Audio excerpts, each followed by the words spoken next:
I said, hell no. This man got Benzes. You know what I'm saying? Vets, motorcycles, dogs, all that. They kill him like it's nothing. And then word on the street, allegedly, you know why they killed him? Because he was trying to get out the motherfucking game.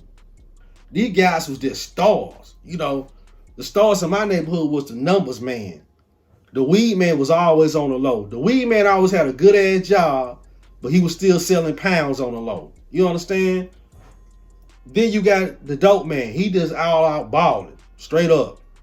And then you got, I would say, I would call him the vampire. You got the heroin man. The heroin man in my day, when I was growing up, they ain't come out till like 3 o'clock in the morning, and they was back in at about 6 or 7 o'clock. You know, it was always an older cat around my parents' age, and he always used to drive a Monte Carlo with tinted windows on there, real on the low, but a millionaire. But he was in such a dirty game at that time, they was giving you life, attempted murder charges, anybody drive dead off your product. Like, they came down hard on heroin dealers back then. I guess it's the same now, you know, that type of influence. And what I wanted to show was that even me, a good kid, you know, going to church with my parents, going to church with my grandparents, just like that.